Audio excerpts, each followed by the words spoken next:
विद्यार्थियों, मैं doctor Sangeeta Nagarwal government college Bandikui से।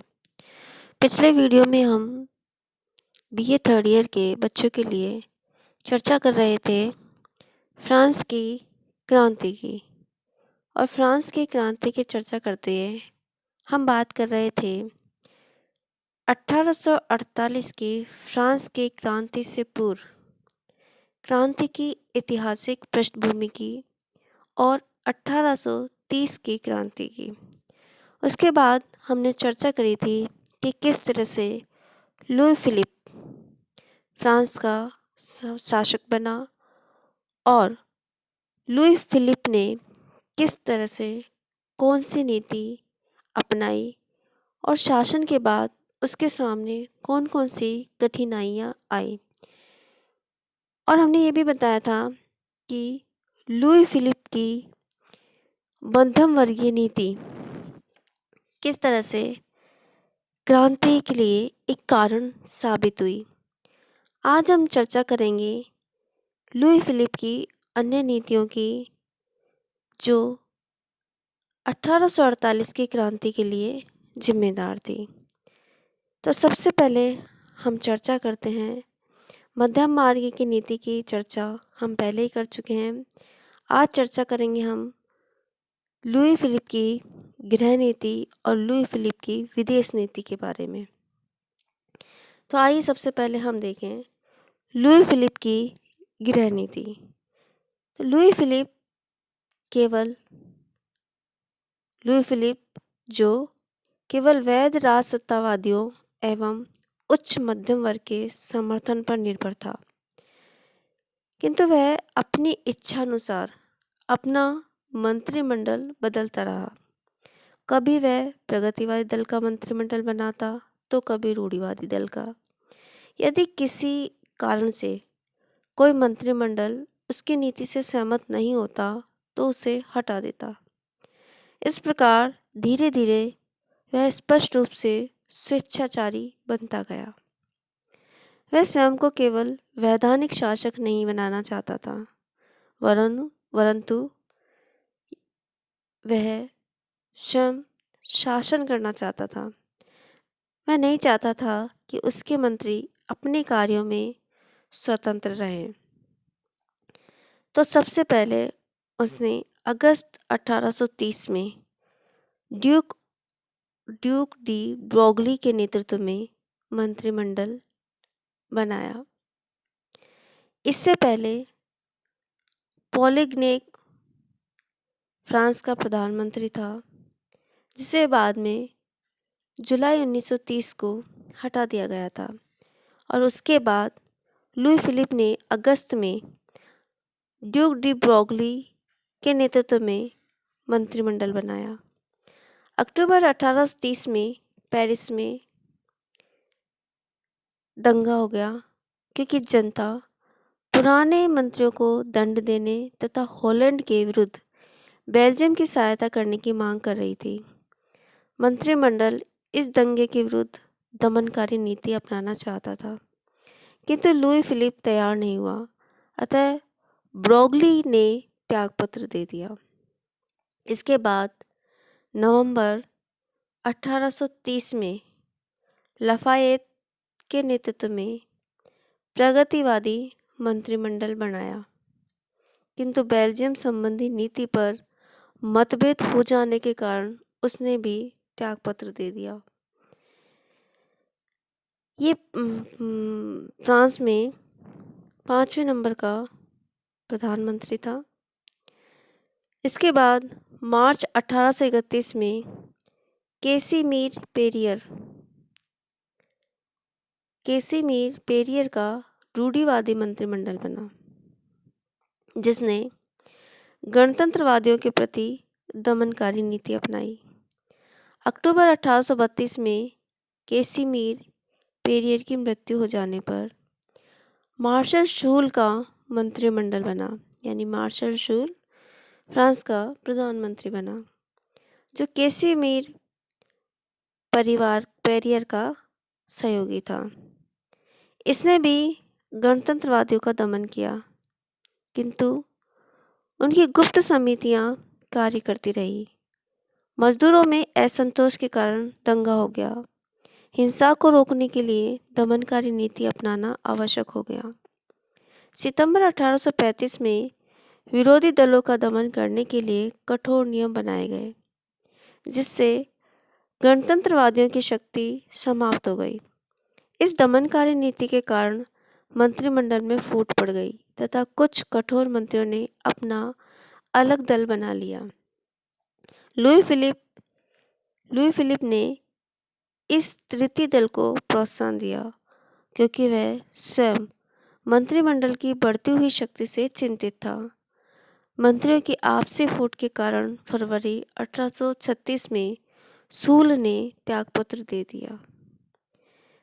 सूल के बाद थियर्स का नया मंत्रिमंडल बना, जो सम्राट के अधिकारों को सीमित करना चाहता था तथा मंत्रियों को कार्य करने की पूर्ण स्वतंत्रता प्रदान करना चाहता था, किंतु लुई फिलिप स्वयं शासक बनना चाहता था। थियर्स स्पेन को सहायता देना चाहता था, किंतु सम्राट इसके पक्ष में नहीं था।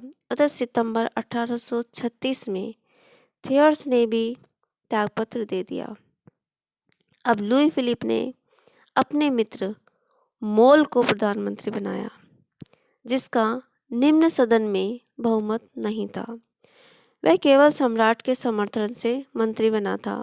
उसने सभी पक्षों के प्रति समझौतावादी नीति अपनाई, जिसके फलस्वरूप 1839 तक देश में शांति बनी रही। विदेश नीति के क्षेत्र में वह शांतिपूर्ण नीति का समर्थक था, किंतु जनता गौरवपूर्ण नीति चाहती थी। निम्न सदन में उसकी विदेश नीति का कड़ा विरोध होने लगा। अतः जनवरी 1839 में निम्न सदन को भंग कर चुनाव कराए गए, जिसमें मोल पराजित हुआ। मोल की पराजय लुई फिलिप की पराजय थी तथा अब यह भी स्पष्ट हो गया कि जनता का बहुमत सम्राट से असंतुष्ट है। यानी कि फ्रांस के एक प्रमुख राजनीतिज्ञ ने कहा कि 1839 का राजनीतिक संकट 1848 की क्रांति का पूर्वाभिनय था। किंतु लुई फिलिप ने अपनी बिगड़ती स्थिति को पुनः संभाल लिया।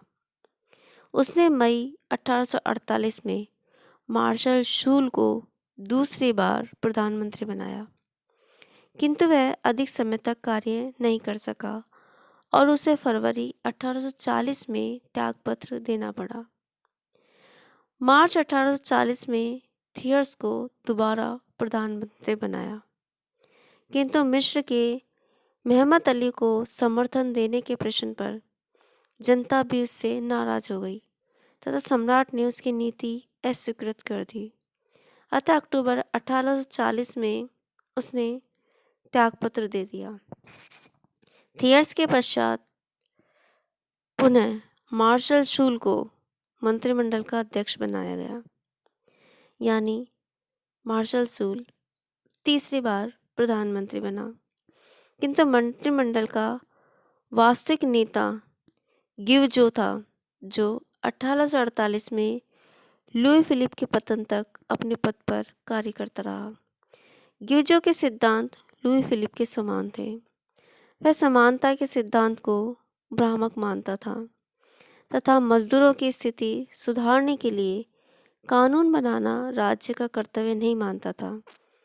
उसने भ्रष्ट तरीकों से अपना पक्ष मजबूत करने का प्रयास किया, किंतु जन आक्रोश निरंतर बढ़ता गया।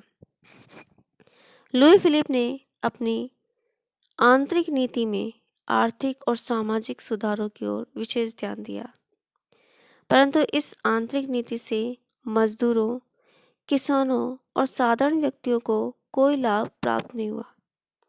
मजदूरों ने अपने छोटे से छोटे संघ बनाकर आंदोलन शुरू कर दिए। समाजवादी नेता लुई ब्लां ने जनतंत्री आधार पर सरकार का पुनर्गठन करने तथा राष्ट्रीय एकीकरण करने पर बल दिया। सम्राट ने इन मांगों की ओर कोई ध्यान नहीं दिया, अतः जन असंतोष बढ़ता गया तथा लुई फिलिप के शासन को उलटने हेतु कई गुप्त समितियां बनाई गई। इस पर लुई फिलिप ने भाषण, लेखन व समाचार पत्रों पर कठोर प्रतिबंध लगा दिया तथा राज्य की आलोचना करने वालों को कठोर दंड दिया। लुई फिलिप की दमनकारी नीति से क्षुब्ध होकर विद्रोहियों ने उसे 6 बार मार डालने के भी असफल प्रयास किए, किंतु सैन्य शक्ति से उसने विद्रोहियों का दमन कर दिया। तो ये थी लुई फिलिप की गृह नीति, जिसमें उसने अपनी सर्वोच्चता को स्थापित रखते हुए अलग अलग दलों को मंत्रिमंडल बनाने का मौका दिया और यही उसकी नीति उसके लिए घातक सिद्ध हुई। अब हम देखेंगे लुई फिलिप की विदेश नीति क्या थी और इसकी विदेश नीति किस तरह से 1848 के लिए एक कारण सिद्ध हुई। तो देखिए, लुई फिलिप की विदेश नीति हालांकि शांतिपूर्ण थी। युद्ध से बचने के लिए उसने कई बार समझौते नीति अपनाई, ब्रिटेन के साथ मैत्रीपूर्ण सहयोग की नीति अपनाई, लेकिन रूस और ऑस्ट्रिया को फ्रांस के नए राजतंत्र में विश्वास नहीं था।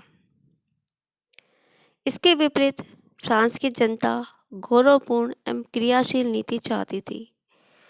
लुई फिलिप में नेपोलियन की तरह योग्यता नहीं थी जो जन आकांक्षाओं की पूर्ति कर सके।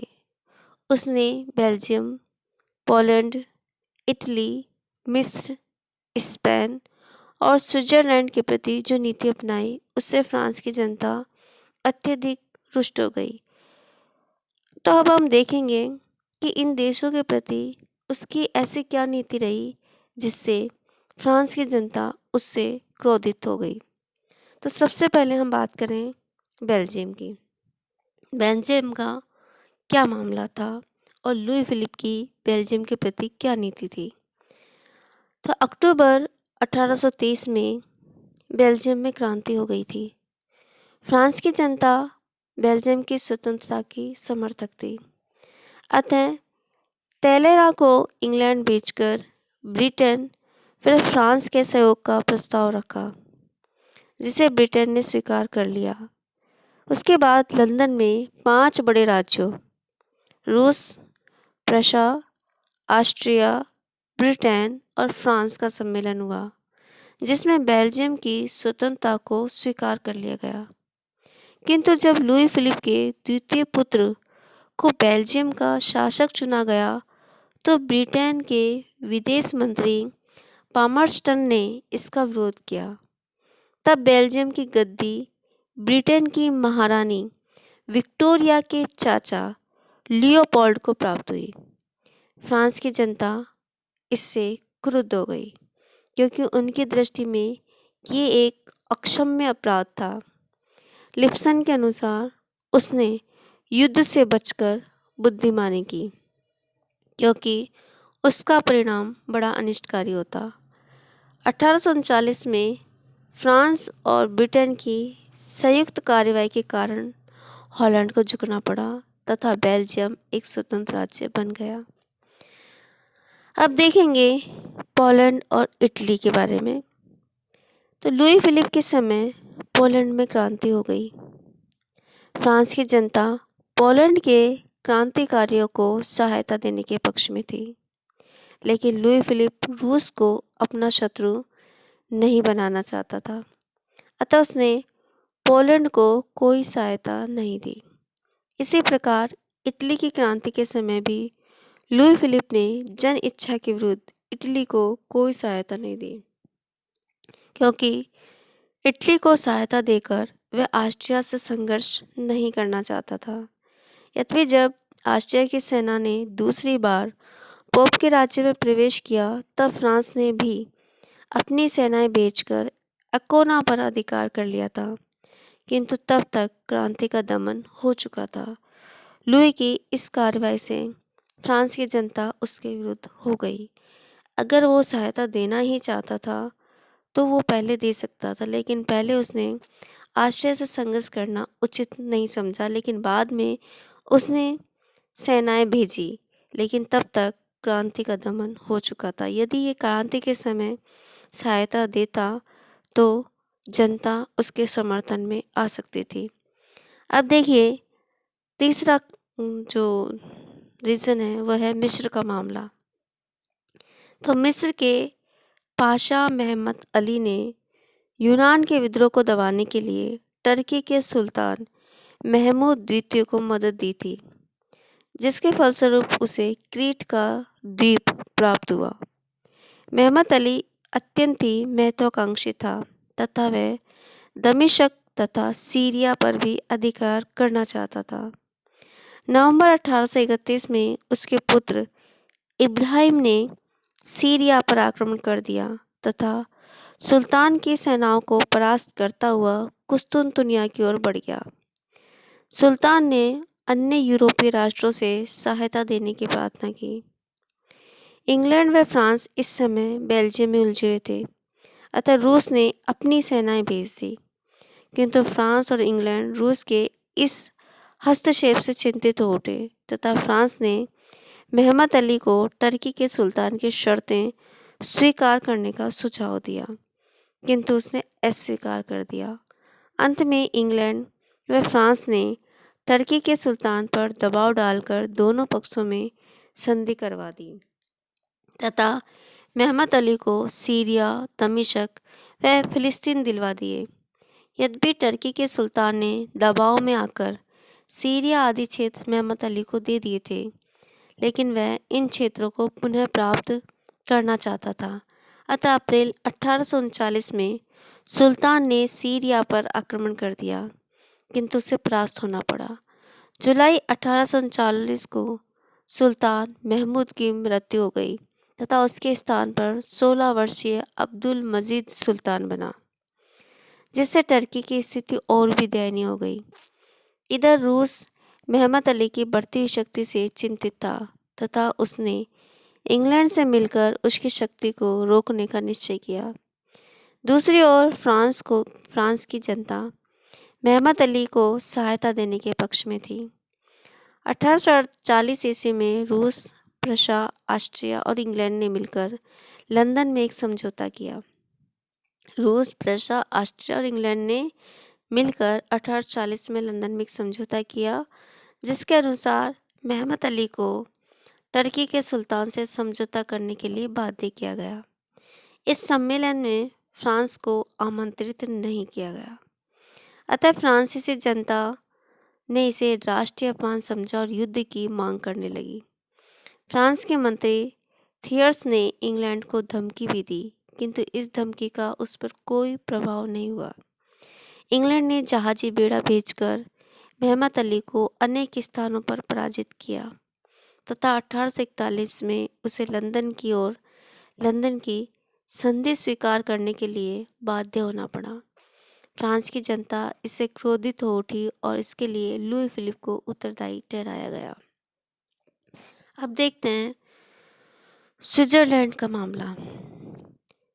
वियना कांग्रेस ने स्विट्जरलैंड में फ्रांस के 3 अतिरिक्त कैंटन जोड़कर 22 कैंटनों का एक शिथिल संघ बना दिया था। फ्रांस के 3 अतिरिक्त कैंटन को जोड़कर 22 कैंटनों का एक शिथिल संघ बना दिया था। इन विभिन्न कैंटनों में धार्मिक मतभेद थे। स्विट्जरलैंड के 7 कैंटन कैथोलिक थे, जबकि शेष प्रोटेस्टेंट थे। 1845 में कैथोलिक कैंटनों ने सोदरबंद नामक एक संघ बनाया तथा उदारवादी प्रोटेस्टेंट कैंटनों के विरुद्ध संघर्ष छेड़ दिया। सोदरबंद को ऑस्ट्रिया का समर्थन प्राप्त था, क्योंकि मेटरनिख उदारवाद के प्रभाव को कुचलना चाहता था। रूस और प्रशा मेटरनिख के पक्ष में थे तथा फ्रांस, जो ब्रिटेन से अपने संबंध बिगाड़ चुका था, मेटरनिख का समर्थन करने लगा। ब्रिटेन ने उदारवादी कैंटनों का समर्थन किया तथा अपनी कूटनीति से बड़े राज्यों को सौदरबंद की सहायता नहीं करने दी। अतः सौदरबंद परास्त हुआ। लुई फिलिप द्वारा प्रतिक्रियावादी कैंटनों को सहायता देना फ्रांस के उदारवादियों को पसंद नहीं आया। इस प्रकार लुई फिलिप की असफल एवं दुर्बल विदेश नीति के कारण अंतर्राष्ट्रीय क्षेत्र में फ्रांस की प्रतिष्ठा को भारी धक्का लगा। फ्रांस की जनता इसे सहन नहीं कर सकी क्योंकि उसके मस्तिष्क में तो नेपोलियन की गौरवपूर्ण स्मृति ताजा थी। इधर यूरोपीय राष्ट्र भी फ्रांस से प्रसन्न नहीं थे। फ्रांस की जनता चाहती थी कि लुई फिलिप विदेशों में राष्ट्रवादियों की सहायता करे। 1830 में यूरोप में क्रांति की ज्वाला भभक उठी थी और फ्रांस इन क्रांतियों का नेता बन सकता था, किंतु लुई फिलिप ने इन क्रांतियों के प्रति उदासीनता प्रदर्शित की, जिसे फ्रांस की जनता ने राष्ट्रीय अपमान समझा। अतः अब जनता के मस्तिष्क में ये धारणा दृढ़ हो गई कि एक ओर तो आंतरिक क्षेत्र में सुधारों की मांगों की उपेक्षा करना तथा दूसरी ओर अंतर्राष्ट्रीय क्षेत्र में फ्रांस की प्रतिष्ठा पर आघात पहुंचना सम्राट की महान दुर्बलता एवं अयोग्यता है। फ्रांस की जन आकांक्षाओं का भव्य महल ध्वस्त हो गया था तथा संपूर्ण फ्रांस एक बारूद के ढेर पर खड़ा था, जिसमें कभी भी विस्फोट हो सकता था। दुर्भाग्य की बात है कि लुई फिलिप जैसा विवेकशील व्यक्ति भी फ्रांस को क्रांति से नहीं बचा सका और खुद क्रांति का एक कारण बन गया। अब हम अगले वीडियो में चर्चा करेंगे 1848 की क्रांति तथा लुई फिलिप का पतन, और उसके बाद चर्चा करेंगे हम क्रांति के स्वरूप और उसके महत्व की। तब तक के लिए नमस्कार, धन्यवाद।